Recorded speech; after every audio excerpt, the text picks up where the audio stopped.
pozdravljeni v imenu Amnesty International, jaz sem Mateja. Za tiste, ki še ne poznate Amnesty se po svetu in v Sloveniji bori za spoštovanje človekovih pravic. Letos v Sloveniji praznujemo, imamo namreč 25 let, odkar delujemo v Sloveniji, odkar je leta 88 dijakinja, 16-letna dijakinja ustanovila prvo skupino Amnesty International v takratni Jugoslaviji. Danes Amnesty International v Sloveniji združuje več kot 8000 članov in podpornikov, ki se borijo za človekove pravice na različne načine. En tak, bom temu rekla, bazični način je, da podpisujemo peticije za ljudi, ki so ogroženi po celem svetu. In kolegica Meniha danes zbira podpise za peticijo za blogerja, ki je zaprt v Tuniziji zaradi svojega izražanja. So ga zaprli, obtožili so ga na 7 let in pol zapora in zelo bomo veseli, če boste tudi vi podpisali peticijo ob odhodu iz predavalnice. Dr. Darja Zaviršek je zelo prijazno pristopila k našemu ciklu predavanja o človekovih pravicah, ki jih imamo letos od oktobra do decembra. In današnje predavanje je prvo v seriji tega cikla. Torej, človekove pravice in ljudje z ovirami. Na človekove pravice lahko gledamo od zgoraj na vzdolj. Če gledamo na človekove pravice od zgoraj na vzdolj, potem ne moramo imeti univerzalne deklaracije o človekovih pravicah, ki je nastala leta 1948. V prvem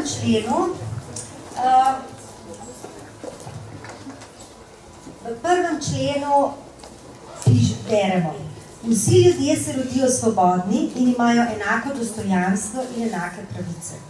Obdarjeni so z razumom in vestjo, to zdaj skozi delajo,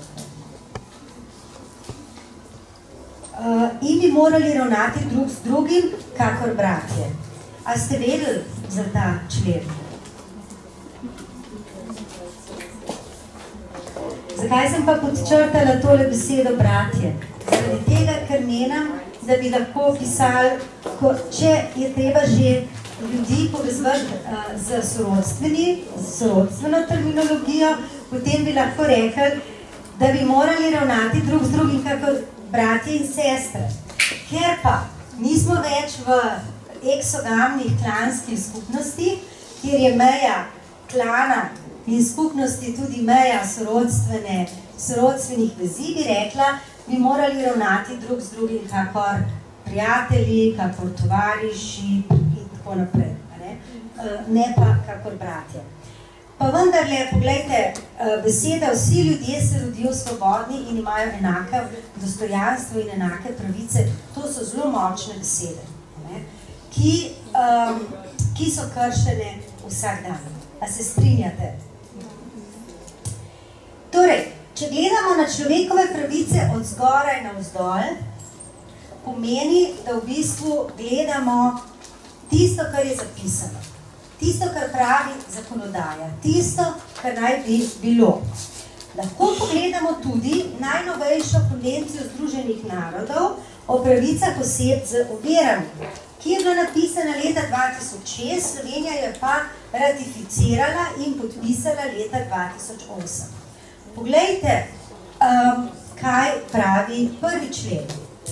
Namen te konvencije je spodbujati, varovati in invalidom zagotavljati polno in enakopravno uživanje vseh človekovih pravic in temeljnih svoboščin ter spodbujati spoštovanje njihovega prirojenega dostojanstva.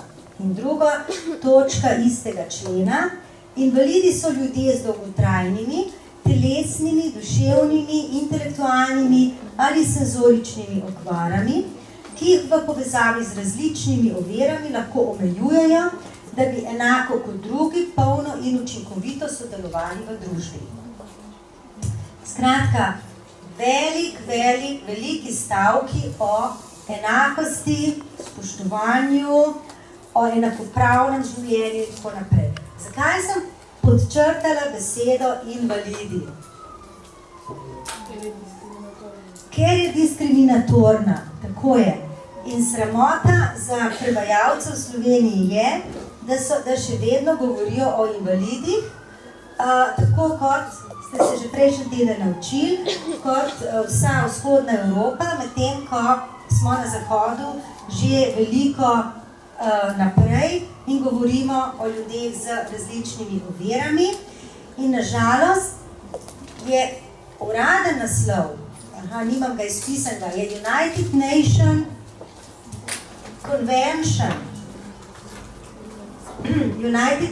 Convention of the Rights of People with Disabilities. Je uraden naslov. Pri nas pa so jo prevedli Konvencijo o pravicah invalidov. Jaz si dovolim, pa kar spremenim naslov. Torej, Konvencija o pravicah oseb z ovirami, če boste to iskali, ne boste najdeli. Vi morate poiskati pod Konvencija o pravicah invalidov. Tako. In poglejte, 3. člen pravi pa takole. Kaj so splošna načela Konvencije Združenih narodov o pravicah invalidov? Splošna načela so spoštovanje prirojenega dostojanstva, osebne samostojnosti, ki vključuje svobodo izbire in neodvisnost posameznikov. 90% ali več ljudi z različnimi ovirami v Sloveniji nima nobene izbire. Kaj praviš na to, Martina? Se strinjaš? Ja. Potem je točka B. Nediskriminacija. A ljudje z ovirami res niso diskriminirani? Ja. C. Polno in učinkovito sodelovanje in vključenost v družbo. Večina ljudi z ovirami ni v običajnih šolah, ni zaposlenih in ne more se odločati, da so vključeni v običajno življenje. Naprimer, danes sem bila na medobčinski zvezi slepih in slabovidnih. Sploh ne morete priti gor, če ste na vozičku. Zaradi tega, ker imajo na začetku 10 stopnic. Potem sem rekla, tisti gospe, ki me je odprla vrata, sem rekla, imate še kakšen drug vhod, se veste, za tako imenovane invalide so vedno vhodi od ozadij, da jih noben ne vidi. In me je čudno pogledala in rekla, prosim, sem rekla, a imate dostopnost za ljudi z ovirami, za voziček? Prosim? Pa sem pa rekla, vhod ni dostopen. Ja, ampak Zveza slepih in slabovidnih, ki je pa na Gronkarjevi, je pa dostopna. Nekaj, hvala lepa. Torej, najprej me je čuden gledala, kaj sploh sprašujem. Spoštovanje različnosti in sprejemanje invalidov kot dela človekove raznolikosti in humanosti. Torej, če bi res družba verjela v to, da moramo sprejemati ljudi glede na človekove raznolikosti in humanosti, sploh ne bi nekoga najprej označila kot invalida. Bi rekla, ok, en ima eno roko, drug ima pač 2 roke. In če ima eno roko, potem naredimo vrata tako, da lahko vsi odpiramo vrata tudi samo z eno roko. To bi pomenilo, da bi dejansko spoštovali človekovo raznolikost. Enakost možnosti. Torej, možnost, da imajo vsi ljudje, ne glede na oviro, recimo enake možnosti do zaposlovanja. Kako pa to neenakost pri nas zmanjšujemo? A kdo ve? Recimo na področju zaposlovanja. Podjetje, ki zaposlujejo invalidne osebe, dobijo za to nagrado. Ja, torej poznamo več stvari. Ena stvar še pred nagrado je, da poznamo sistem kvot. Kvota v bistvu pomeni, da vnaprej določimo, da država za zakonom vnaprej določi, da mora biti določeno število recimo delovnih mest namenjeno za ljudi, ki so zgodovinsko diskriminirani. Zgodovinsko so diskriminirane tudi osebe z ovirami.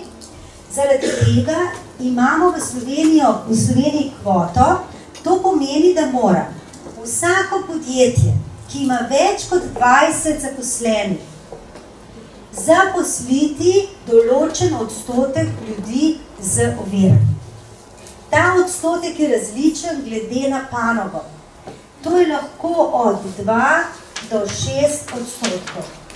V industriji, zato ker se predpostavlja, da je industrija tista panoga, ki povzroči veliko ovir, je odstotek 6%.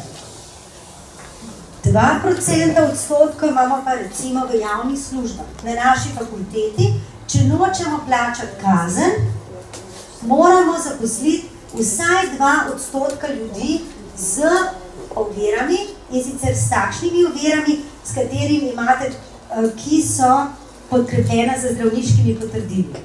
Mnogi ljudje imajo ovire ali pa imamo ovire, pa zato nimamo listka, da smo invalidni. Recimo, če imamo očala, imamo oviro. To je naša proteza. Ampak zato še nimamo oznako invalida. Če podjetje to ne stori, potem najprej plača kazen. Če pa zaposliti, kot je rekla vaša sošolka, več kot določen odstotek ljudi, pa dobi nagrado. Recimo, dobi nagrado, ne rabijo plačati tog davka, lahko dobijo prilagojeno delovno mesto, država plača in da neki 2000 evrov in tako naprej. Če pa kazen, je pa kazen, ki se zbira v skladu za pospeševanje zaposlovanja invalidov. Kaj mislite, ali se je zaradi tega zaposlovanje ljudi z ovirami povečalo? Ne? Ja, ampak je tudi večje izkoriščanje. Deloma se je povečalo, pa vendar še vedno obstaja več kot 50% podjetij v Sloveniji, ki vsako leto rajše plača kazen, kot zaposli osebo z ovirami. Čeprav je ta zakon že skoraj 10 let. Od leta 2006 govorim o zakonu o zaposlitveni rehabilitaciji in zaposlovanju. Torej, enakost možnosti, potem je dostopnost. Primer, ki sem vam ga povedala, pomeni, da niso vsi prostori dostopni za ljudi z različnimi ovirami. Enake možnosti za moške in ženske. Spoštovanje razvojnih sposobnosti invalidnih otrok ter spoštovanje pravice invalidnih otrok do ohranitve njihove identitete. To so pomembni členi konvencije in zakaj sem dala ta primer v zvezi s človekovimi pravicami. Obstaja velik razkorak med zapisanim in živeti. Velik razkorak med formalnimi pravicami in vsakdanjim življenjem. Se strinjate? In zato govorimo, če gledamo samo zakonodaje in deklaracije in splošna načela, govorimo o človekovih pravicah od zgoraj navzdol. Potem pa lahko gledamo tudi na človekove pravice drugače, in sicer od spodaj navzgor. Ta koncept človekovih pravic, na katere gledamo od spodaj navzgor, je razvil avstralski teoretik Jim Ive. Kaj nas zanima, če gledamo od spodaj navzgor? Zanimajo nas osebne zgodbe, zanima nas vsakdanje življenje, zanima nas implementacija zakonodaje, kako se različne zakonodaje zares uresničujejo v praksi. In zanima nas, z drugimi besedami, kakšna je perspektiva ljudi, ki uporabljajo določene službe.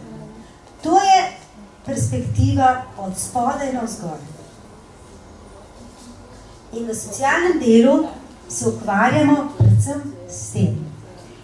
vaši vprašalniki, ki sem vam jih razdelila prejšnji teden, so razumevanje življenja od spodaj na vzgor. Kaj nam povejo ljudje, ki imajo oviro? Kaj nam povejo svojci? Kaj nam povejo strokovnjaki? Torej, tisti, ki dejansko se soočajo z družbeno ali pa z zgodovinsko ustvarjenimi diskriminacijami. Torej, kot sem rekla, na področju ljudi z ovirami moramo biti pozorni na človekove pravice zato, ker so ljudje z različnimi ovirami zgodovinsko zatirani. Kaj to pomeni? To pomeni, da je zgodovina zatiranja zelo dolga in da imamo več vrst zatiranja. Ena oblika zatiranja je prostorska segregacija ali prostorska ločenost ljudi z ovirami od ljudi brez ovir. Dolgo časa se je verjelo, da je za ljudi z ovirami najbolje, da živijo pod narekovaji med svojimi, zato, ker lahko škodujejo družbi, pa tudi sebi. Bili so dolgotrajno institucionalizirani, to pomeni, da so recimo že kot otroci velikokrat prišli v zavod in tam živeli do smrti. Samo zavod so morda spremenili. Najprej so živeli v zavodu za otroke z ovirami, potem so šli v zavod za odrasle, pa so šli v dom za stare. Temu rečemo dolgotrajna institucionalizacija. Naslednja stvar, ki je pomembna v zgodovini, je, da prevladuje v socialnem delu, v razmišljanjih ljudi in v današnjem življenju še vedno tako imenovani medicinski model. Medicina je pomembna znanost. Medicina omogoča, da živimo dlje. Medicina je omogočila razvoj, ne samo medicina, tudi druge znanosti, številne medicinske pripomočke, ki nam pomagajo živeti. O tem ni dvoma. Obenem pa je medicina velikokrat tudi del problema. Medicina se je razvila tako, da je človekove ovire klasificirala. Klasificirala jih je v različne kategorije in jim dala določena imena. Schizofrenik, paraplegik, slep, Aspergerjev sindrom, motnja selektivnega mutizma in tako dalje. Te medicinske diagnoze so ljudi spravile v določeno škatlo, iz katere vse življenje niso mogli priti ven.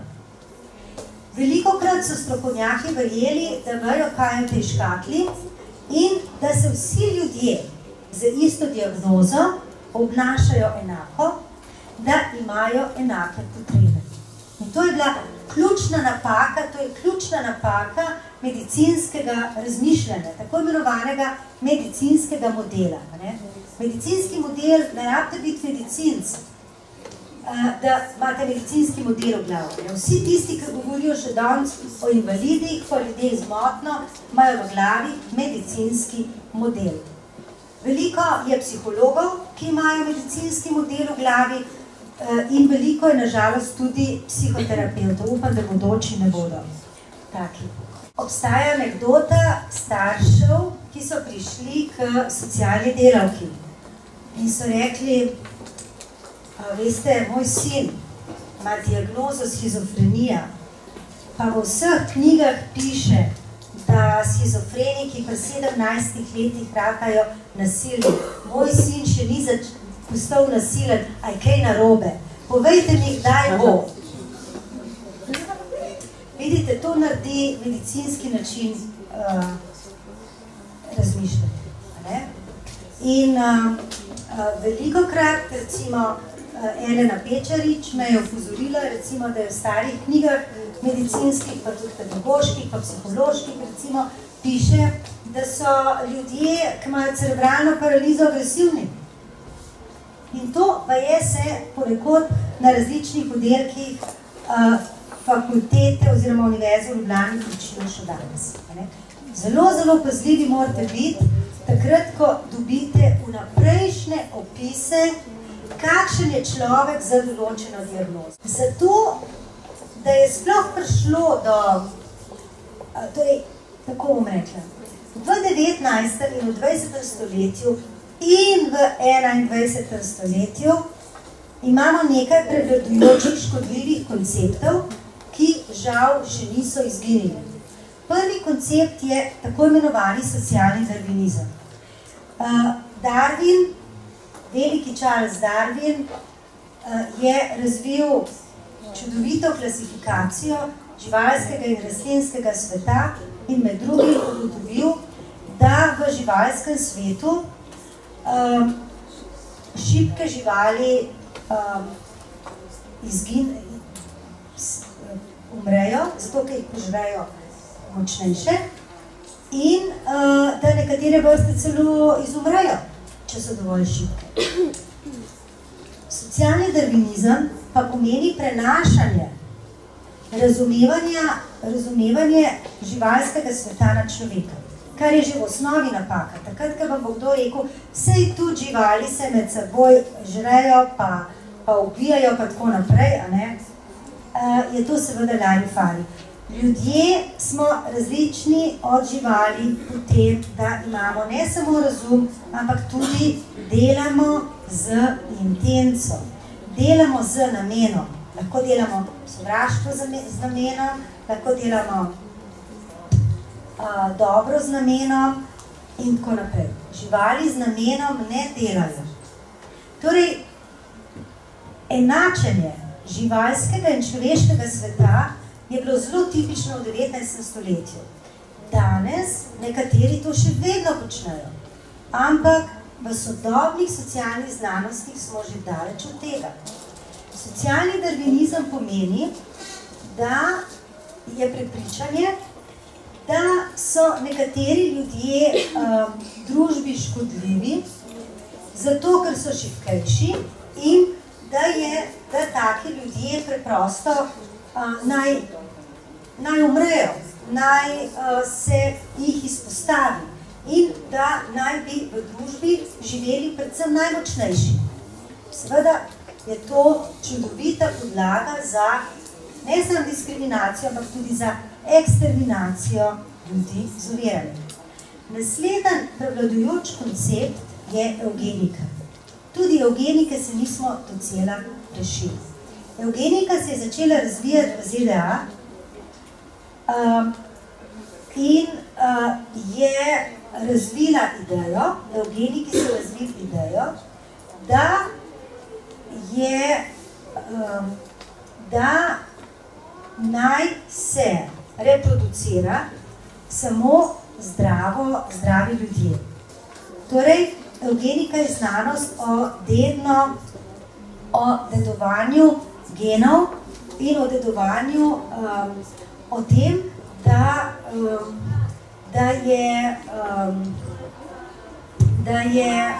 da ljudje, ki imajo recimo ovire, bolezni in podobno, to prenašajo naprej z slabimi, tako imenovanimi slabimi geni, da s tem rojevajo dedno slabo potomstvo, ki je nevarnost za celotno skupino, za družino, skupino in posledično za cel narod.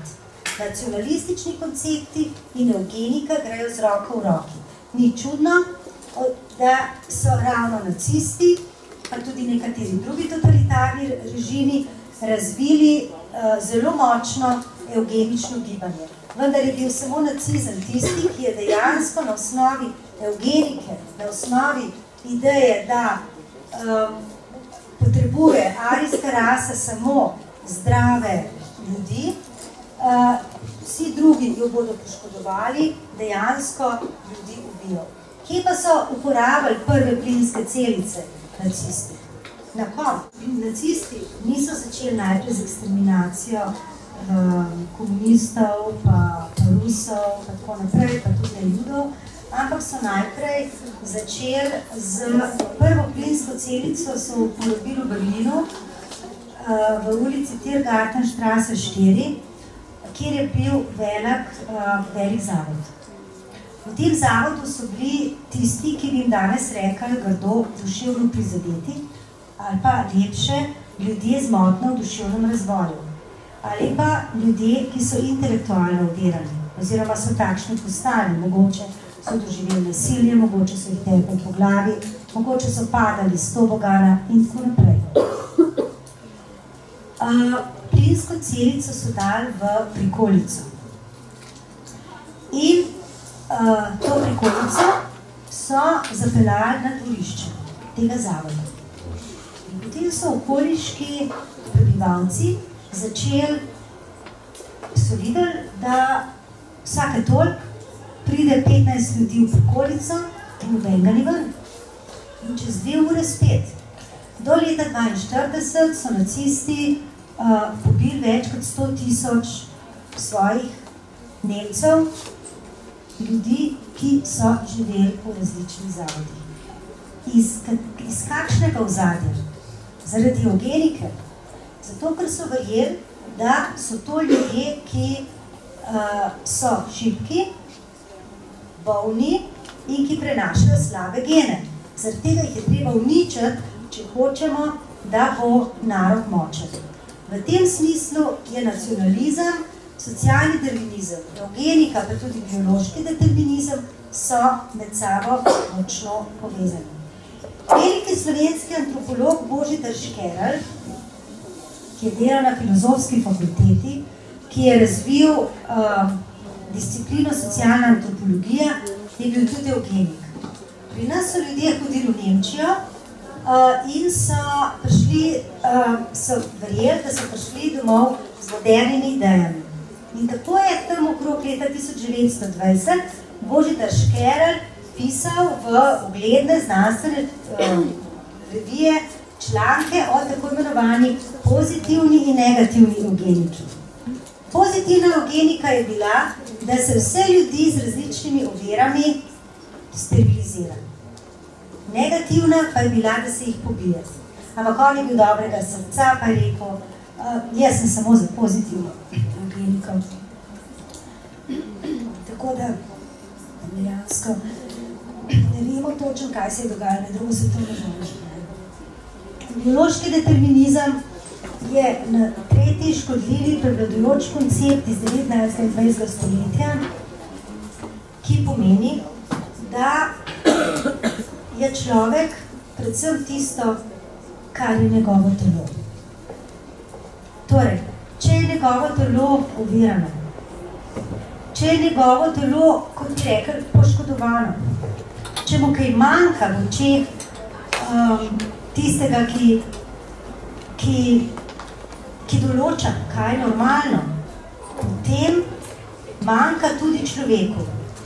Verjelo se je, da fizična ovira vpliva na človeško razmišljanje. Najlepša hvala, kako ste pozorni. In zaradi biološkega determinizma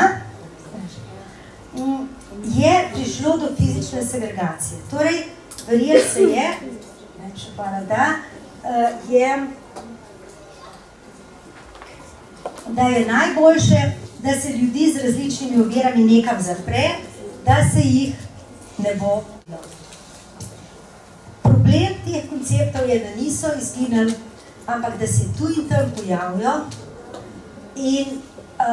in če se pojavijo, vedno pride do kršenja človekovih pravic. Recimo, včasih smo slišali za kakšne prisilne sterilizacije, včasih slišimo, da starši sterilizirajo svoje otroke, brez da bi jih vprašali in tako naprej. To so take drobne eugenične, socialno-darvinistični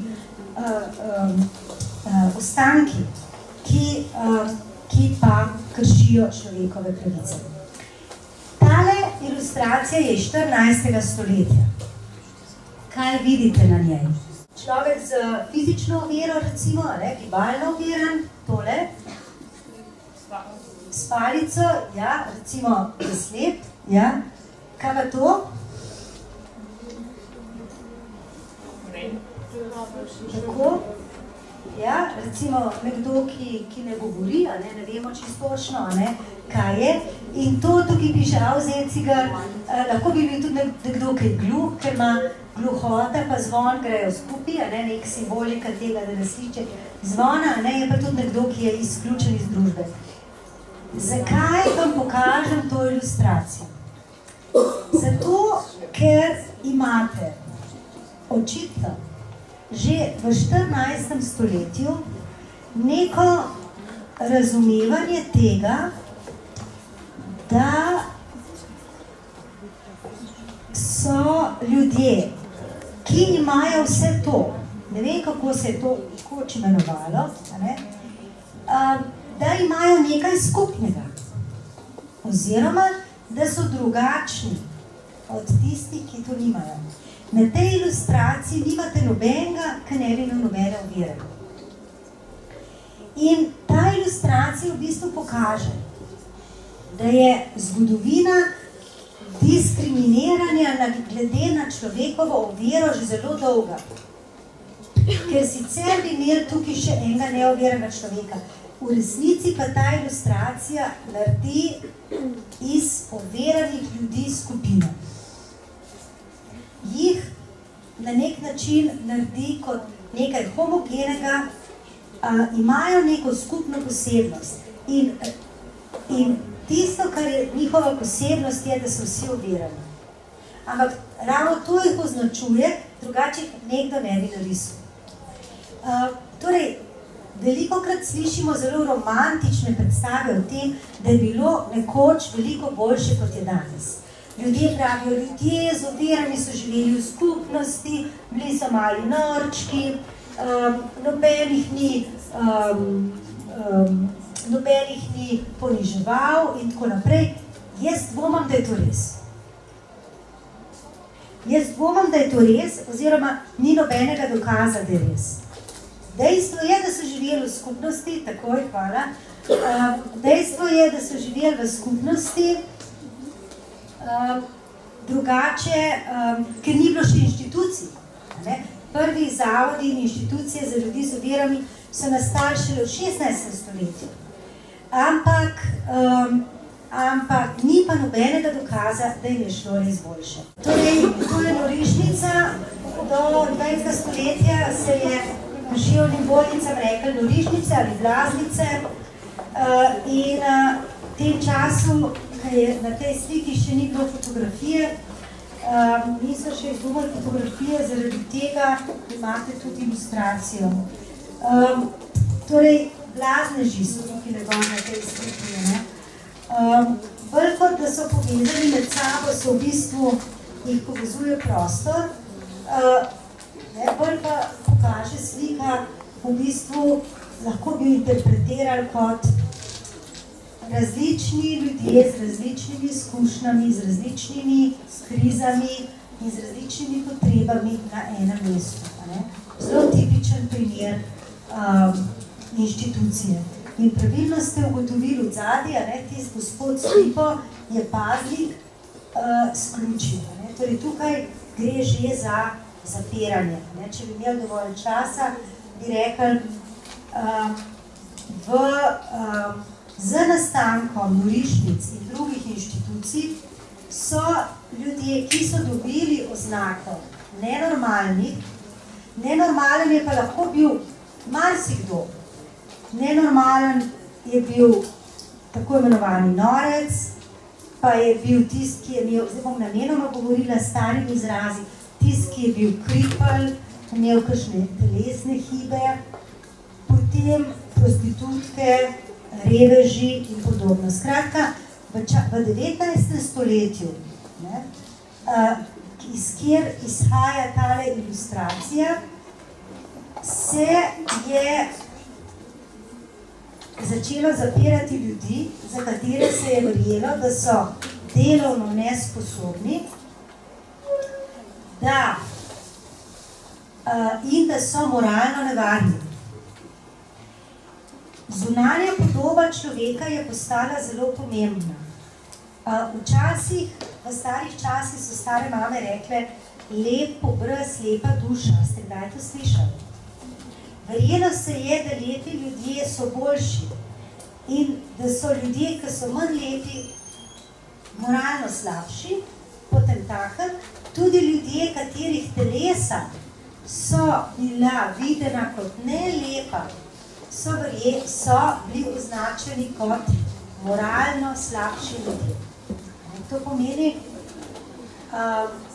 tisto, kar je bilo, kar se je videlo na površju obraza, se je prenesel v človekovo notranjost. In zaradi tega so ljudje verjeli, da se da zelo videti na površini obraza. Ampak to je že druga zgodba.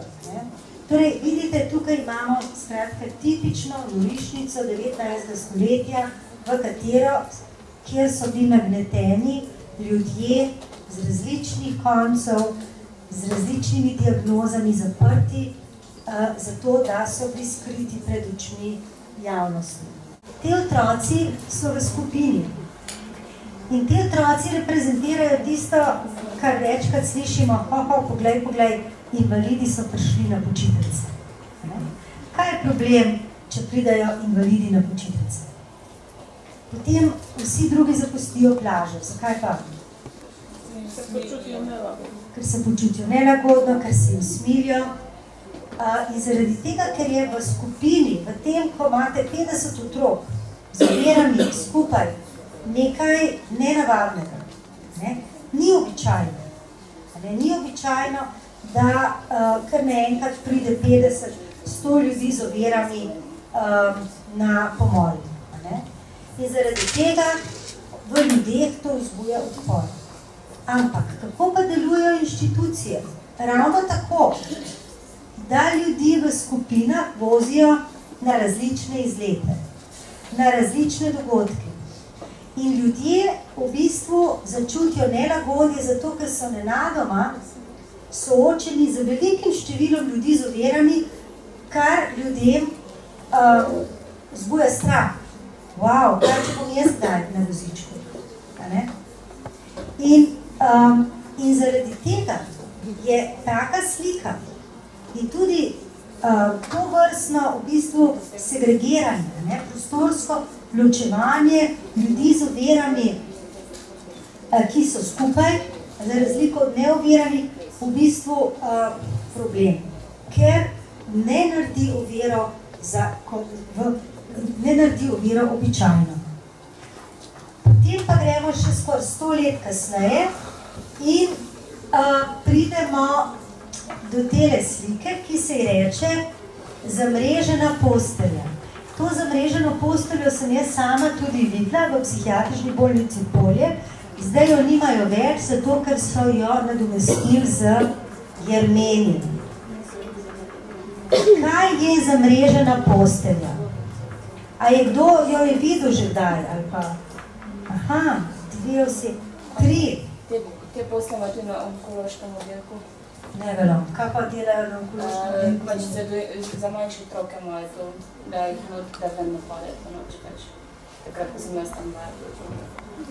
Se spomnim, da sem sama bila taki, ko sem bila manjša. Taki, ne? Ta je pa, poglejte, še večja. Tukaj je ključavnica. To je pa v bistvu tako kot kletka, ne? Kje ste pa to videli? A je kdo videl tako? Prosim? Včasih se obaje, da vidim že v kakšnem zamodu. Ljudje, ki so jim rekli, da so agresivni, v psihiatričnih bolnicah so jih uporabljali so strpali, zaprli v zamreženo posteljo. Problem zamrežene postelje je, da je bila vedno v posebni sobi, kjer nobenega drugega ni bilo. Človeka so vrgli noter, ta človek ima rjuho, ponavadi ni bilo niti rjuhe, in človek je v bistvu ležal bolj ali manj gol ali pa v pidžami na neki taki tanki žimnici. Zelo velikrat, če je hotel jeti na stranišče in je kričal, da ga spustijo ven, ni noben prišel, zaradi tega, ko so rekli, pač je agresiven, se ga bojimo, ga bomo pustili in tako naprej. Tako da je človek v bistvu vstal v taki zamreženi postelji praviloma 12 ur, celo noč recimo, ali pa cel dan, ne? In je noter se polulil in pokakal in tako naprej. In seveda v bistvu najprej bil zelo jezen, je kričal in tako, potem pa je omagal in videl, ne, da njegov upor nič ne prinese. Ne. Na ta način so disciplinirali ljudi, ki so recimo hoteli ven iz oddelka ali pa niso hoteli vzeti tablet, niso hoteli vzeti injekcije in podobno. Ne. Zdaj, seveda, pomembno je včasih, namesto da razno napade ali pa da napade drugega človeka umiriti. Vprašanje pa je, kako to naredimo. Zamrežene postelje takšne, kot so tukaj, pa tudi jermeni ali pa druge oblike psihiatričnih discipliniranj, so oblika v bistvu depersonalizacije. Zaradi tega, ker v bistvu naredijo človeka popolnoma nemočnega. V resnici ni čudno, da bi recimo, če bi otroku pokazali tole, kaj bi rekli, na kaj tole najbolj spominja? Na kletko. Na kletko, v kateri je zaprta žival. In ta žival je popolnoma nemočna in iz te kletke ne more uiti. In raziskave so se spraševali, raziskovalci so se spraševali, kdaj se najpogosteje uporabljajo tovrstne te disciplinske naprave. In so ugotovili, da najpogosteje uporabljajo to osebje, ki je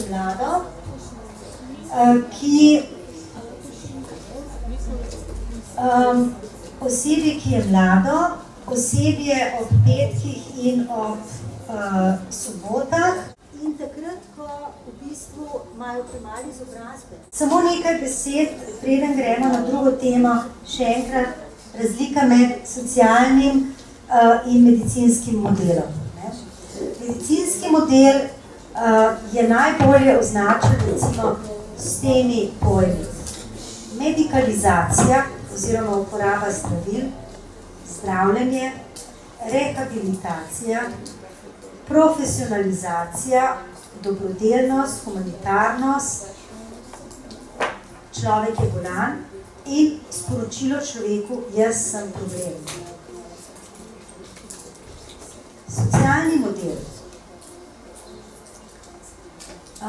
pomeni, človek je aktiven pri oblikovanju strategij in politik.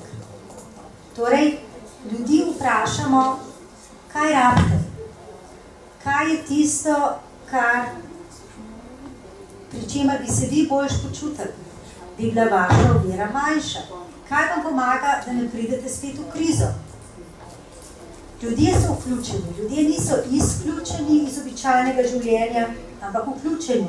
So zaposleni, so v društvih, pridejo na predavanja, hodijo v običajno šolo, imajo družino, živijo v običajnih stanovanjih, vidimo jih na televiziji, vidimo jih v reklamah in podobno.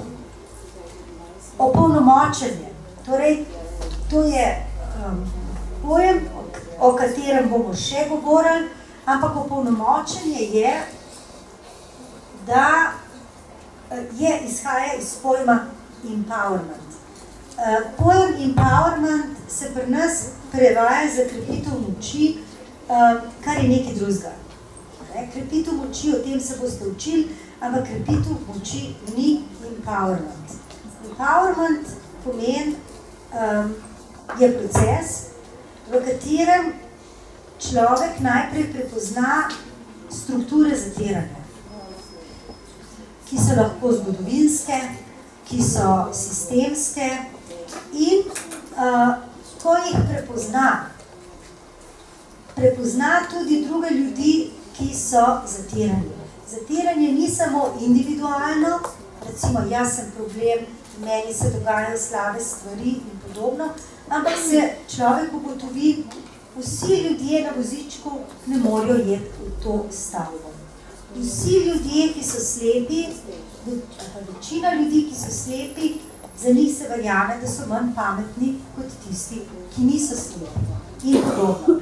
Torej, na nek način človek, ko prepozna, kako zatiranje poteka, kakšni so zgodovinski razlogi, dobi tudi razumevanje, da se proti temu lahko upremo kolektivno, kot skupina ali pa tudi kot posamezniki. Seveda, kot skupina je čist nekaj drugega, torej skupina in posamezniki razvijajo različne oblike odpora. In strokovnjaki lahko k temu procesu empowermenta, opolnomočenja človeka pomagajo, človeka podprejo ali pa so sami del problema. Socialni model govori o enakih možnosti pa o enakopravnosti, kot ste že prej videli pri konvenciji. Potem socialni model prepozna, da ni problem v tem, da je človek na vozičku.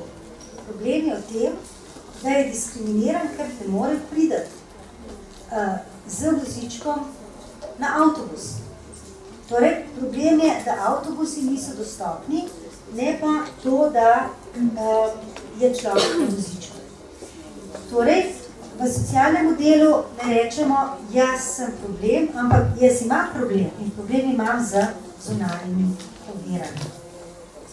Najpreprostejše lahko vidimo, da gre za drugačen način razmišljanja, kot ga ima medicinski model.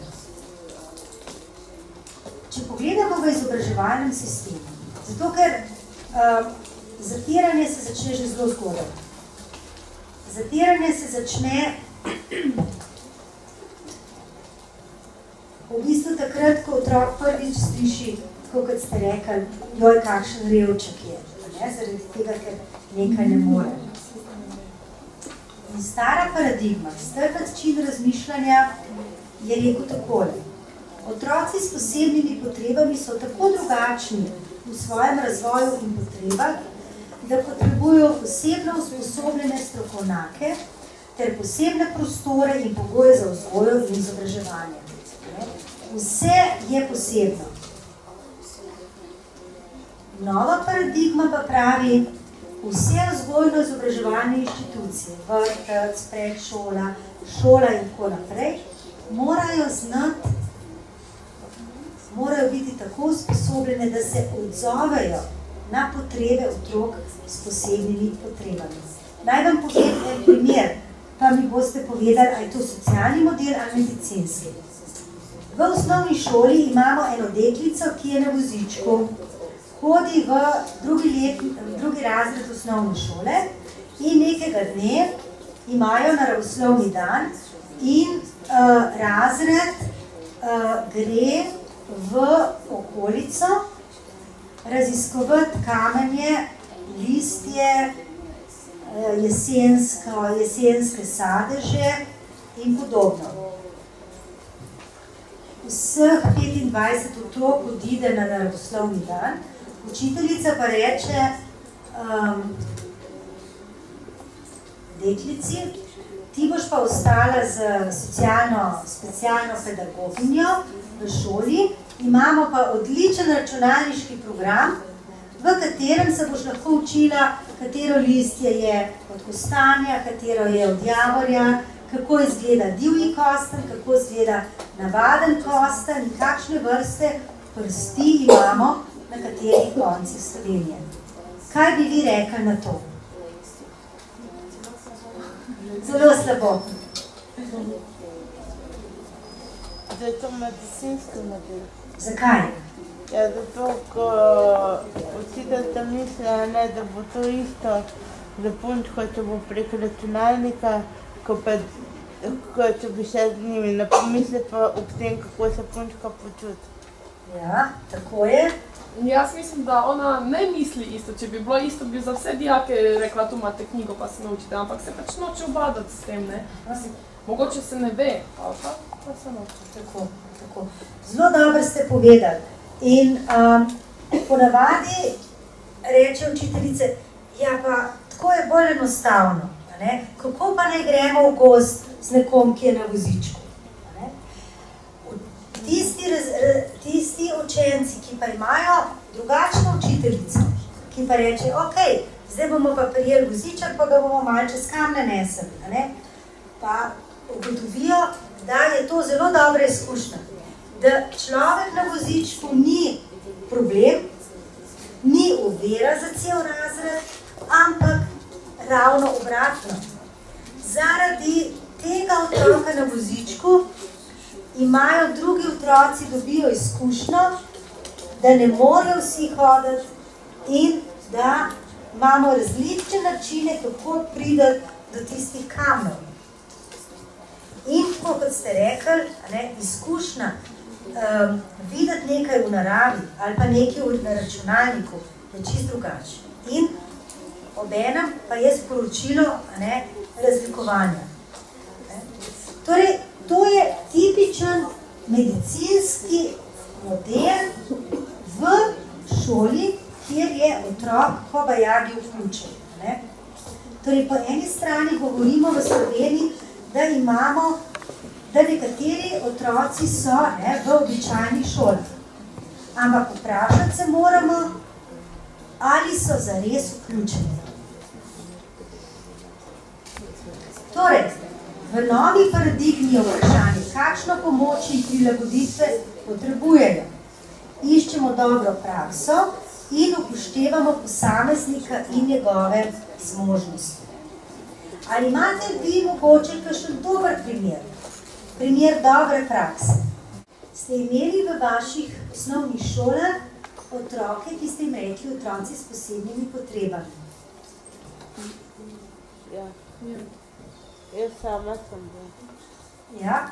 In kako, a so bile šole vključujoči prostori? Ne. Ne? Pri meni takrat v mojem primeru niso bile, ne. V mojem primeru so velikrat so me učiteljice pa strpale v zavod, ker niso več zdržali, da bi se ukvarjali z mano.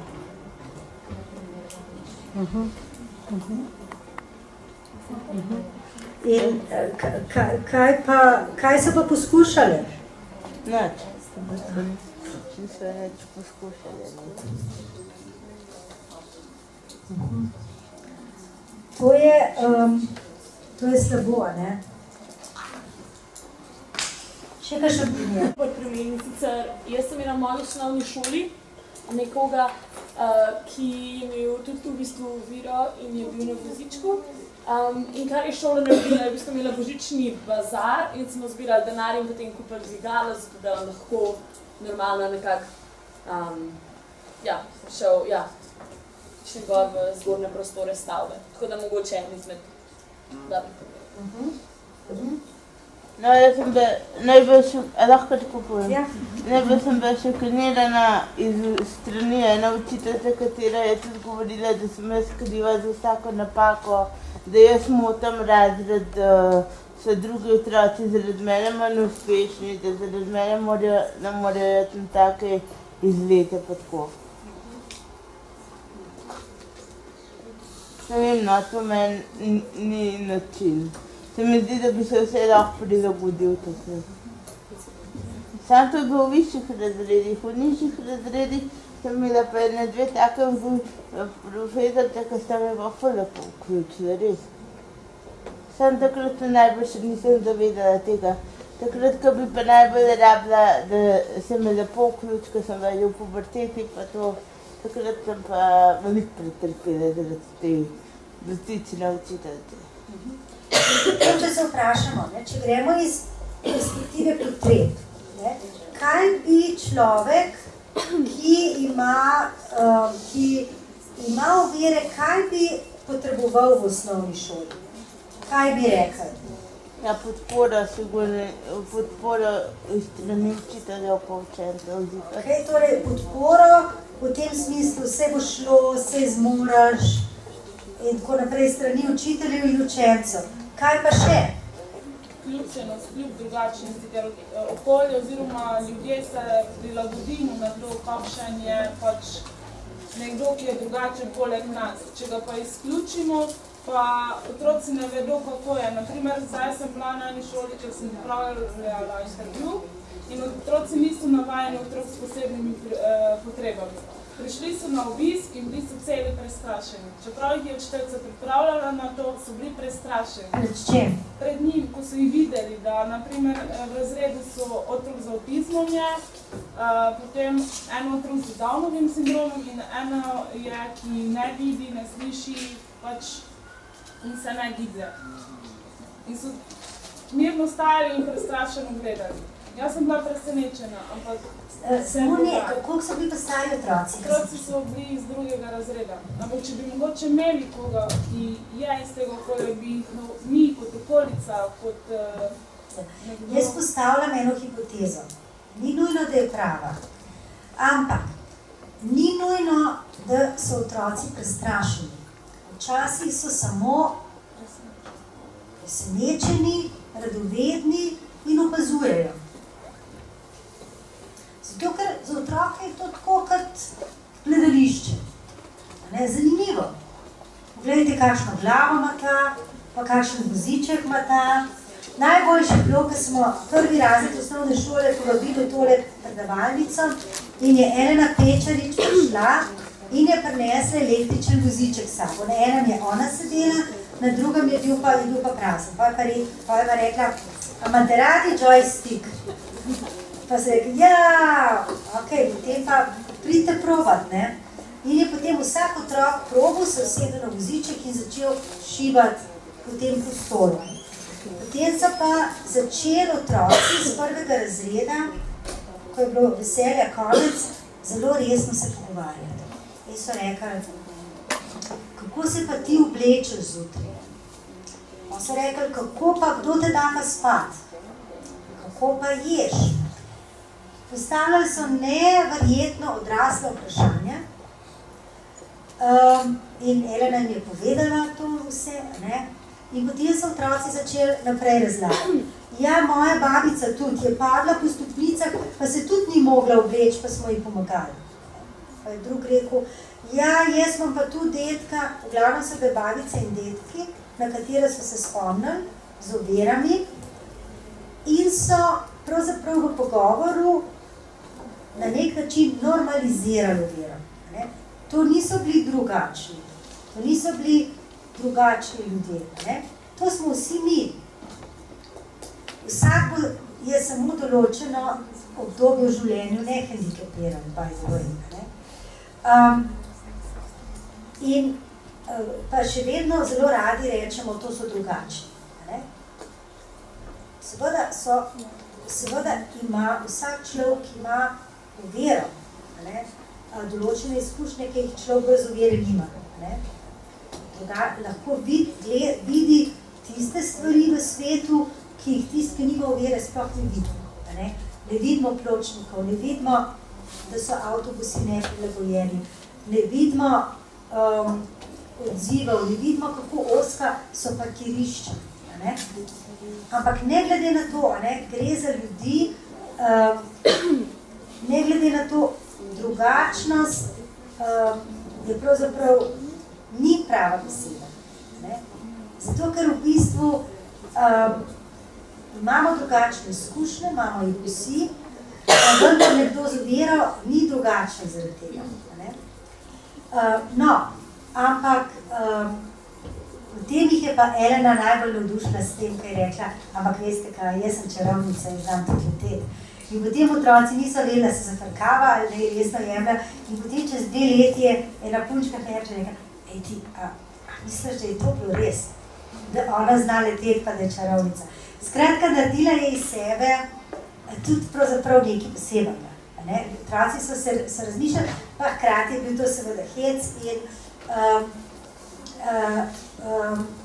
torej, včasih so otroci samo radovedni. Ampak, kaj naredijo starši? Rečejo, ne gleda, to je invalid. Ne? Ali pa lega tega revčka. Ne? Ali pa, joj, sam da ne boš ti kam, sam da ne boš imel motorja, ka pa boš pa tak rad. Ne? V 4. razredu osnovne šole imajo novo čitanko. Vi jo niste še imeli. V tej čitanki je zgodba enega našega para Olimpica, ki je po prometni nesreči ostal brez nog. In je opisana cela zgodba. In veste kaj, je bilo pa tisto, kar so morali otroci pa na koncu dopolniti, kaj je bilo v bistvu tisto, zaradi česar, kaj je bila pedagoška nota. Nesreča nikoli ne počiva. Kaj to pomeni? Otroci se že v 4. razredu osnovne šole pa še prej učijo, da je biti ovira huda nesreča, da se jim to lahko tudi zgodi, da je to nekaj groznega, da je življenje grozno. In spomnila sem se, da mi je nekoč nekdo rekel, vi Slovenci rečete, da sreča nikoli ne počiva. Mi pa rečemo, nikoli ne veš, kje te sreča čaka.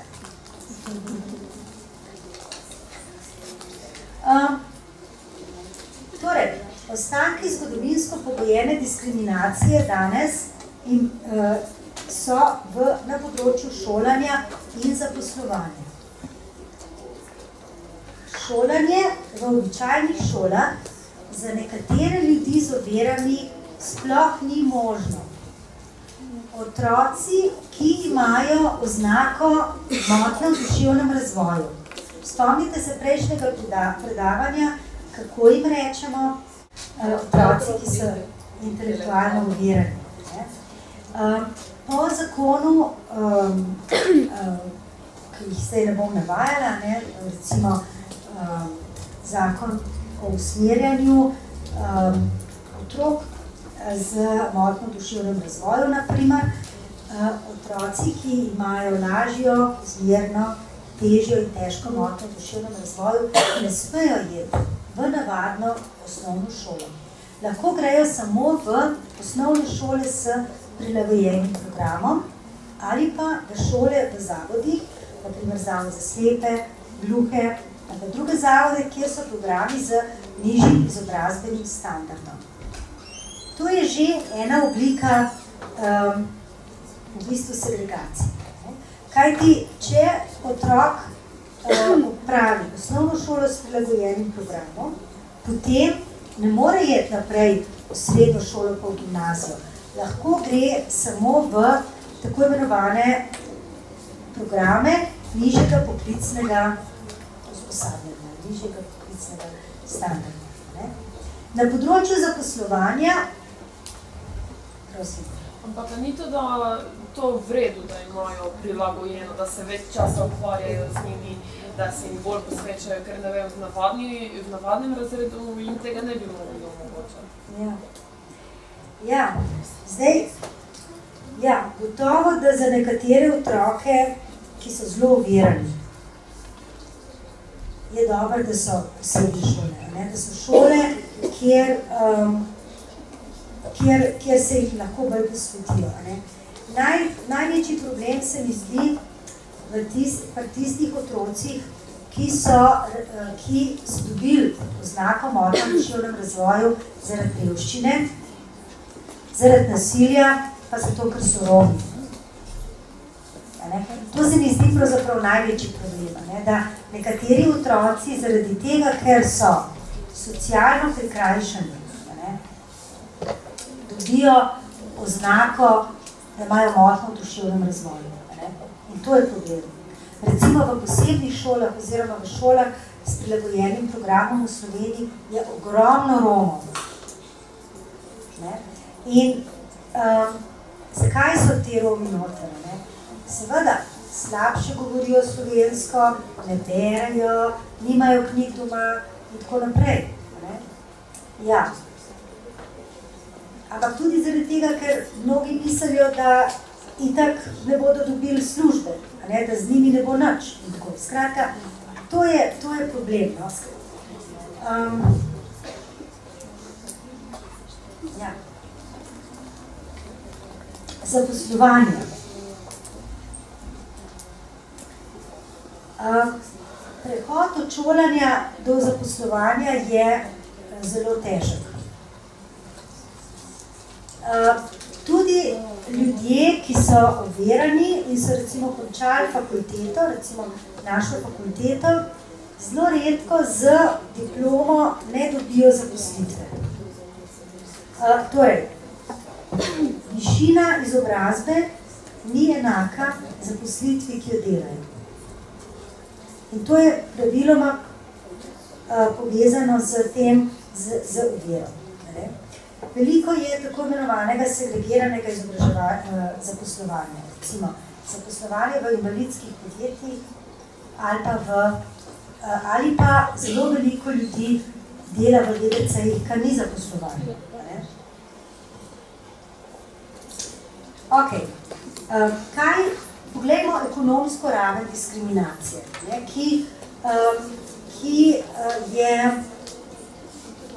ki jo ljudje doživijo, bodi si takrat, ko naj bi že šli v zaposlovanje ali pa že prej. Ljudje so izključeni iz plačanega dela. Večina ljudi z ovirami ni v plačani zaposlitvi. Ponekod po svetu, recimo v državah, kjer je ovira, kjer je recimo hendikep še bolj stigmatiziran, sploh nihče ne dobi zaposlitev. Če dobijo zaposlitev, so dohodki zelo nizki. Delajo slabše plačana dela, recimo čiščenje, repetitivna dela v tovarnah. Ja. Potem ljudje z ovirami imajo velikokrat visoke izdatke za prostorske prilagoditve. Morajo si prilagoditi pult, delovno mesto, morajo dobiti poseben avto, ki ga lahko vozijo. Nekateri si sami kupijo voziček, zato ker voziček, ki ga dobite na zdravstveno zavarovalnico, je tako zanič, da si ljudje kupijo sami. Recimo, ena naša diplomantka mi je pred enim tednom pripovedovala, da če bi vzela tisti slušni aparat, ki ga da Zavod za zdravstveno zavarovanje, ne bi nič slišala. Ona si je pa kupila za 600 evrov, oziroma za 1200 evrov dva aparata, ki sta taka, da kjerkoli v predavalnici sedi, ima zraven še en tak aparatek, ki ga da sem in potem lahko posluša. To pomeni veliko tovrstnih pripomočkov si ljudje morajo kupiti sami. Potem so visoki izdatki za prevoze in asistenco. Čeprav imajo različna invalidska društva kombije, s katerim prevažajo ljudi, pa so te prevozi zelo redki. Recimo, moje študentke so pripovedovale, da lahko samo enkrat na teden dobijo prevoz do fakultete. Da morajo en teden naprej napovedati, kdaj bodo se kam odpeljali. Predstavljate si vi, da morate drug teden zdaj povedati nekomu, kdaj točno naj vas čaka za predavanje to in to. Katero predavanje si boste izbrali in podobno. Nekateri slepi ljudje mi pripovedujejo, da vozniki avtobusov niti ne prižgejo zvočnih obvestil. Kaj so zvočna obvestila? To, da nam novi avtobusi povejo, na kateri postaji so se ustavili. In Bodite pozorni, a imajo vsi avtobusi ta obvestila prižgana.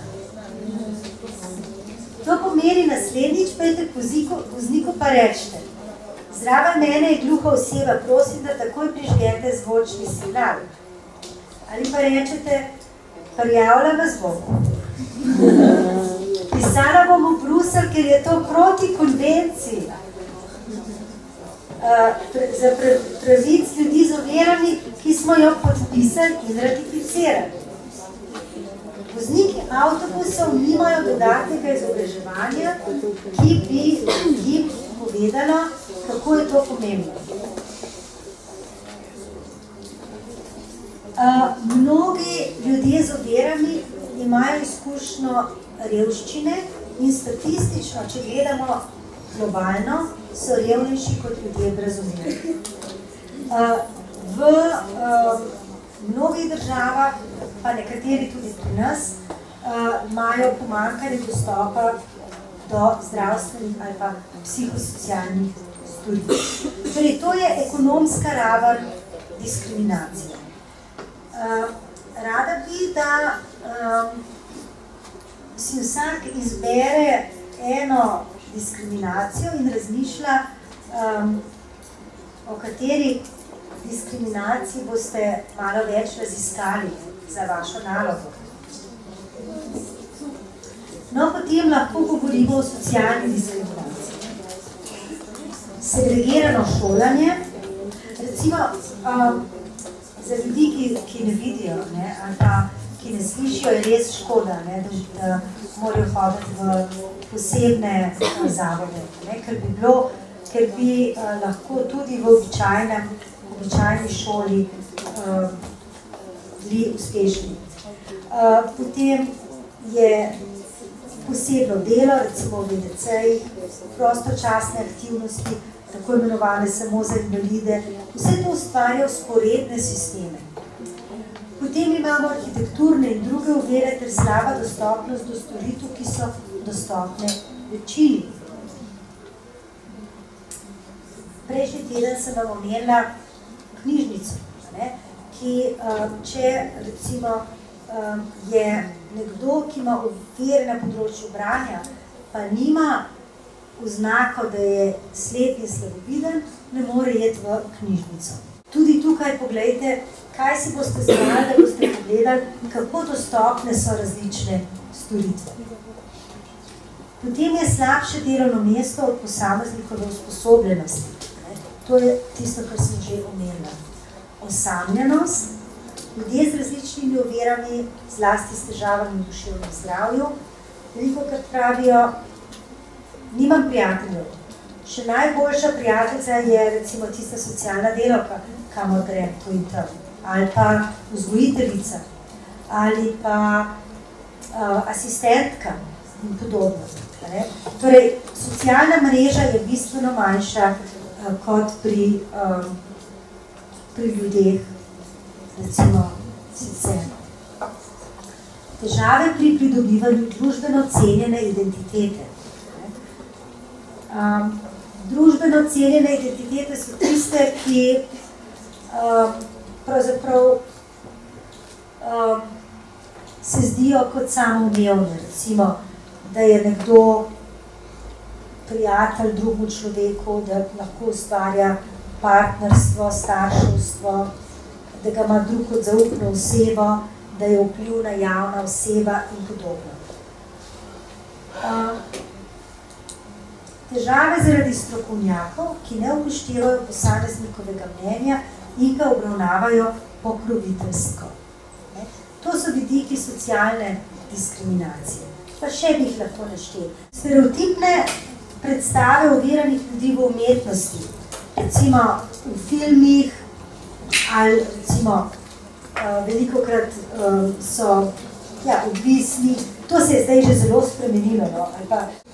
Govorimo lahko tudi o simbolni diskriminaciji, da se človeka ne upošteva, da se ga naredi nevidnega, kot da ga ni, da se ga spregleda. Ali pa tudi, da se zdi, da je ovira nekaj takega bolj šibkega. Ovira naredi človeka šibkega. Moški, ki so ovirani, se zdijo nekako feminizirani. Kot da pravi moški ne more biti ovirani. Temu rečem jaz feminizacija hendikepa. Gibanje ljudi z ovirami se bori proti vsem omenjenim diskriminacijam in za človekove pravice ljudi z ovirami. In veliko protestov, ki so jih organizirali, predvsem društvo JHD, poznamo od leta 2003. Recimo tukaj je fotografija iz leta 2005, kjer pravi ta gospa, ki je tudi na vozičku, premladi smo, da bi šli v dom starejših. Torej, zavzema se aktivno proti fizični segregaciji ljudi z ovirami. Ali pa politiki si zatiskajo oči. Politiki, ki bi lahko recimo naredili boljše zakone, ki bi bili manj izključujoči. Ali pa, poglejte, pred parlamentom, zelo tipično je, ta slika bi bila lahko kjerkoli na svetu, kako aktivisti blokirajo ceste zato, da se naredijo vidne. Ej, tukaj smo, dajte nas videti, vedno nas hočete spregledati. In potem nekdo, ki je zelo majhen in zelo ranljiv na vozičku, v bistvu zapre pot velikemu kamionu. Ali pa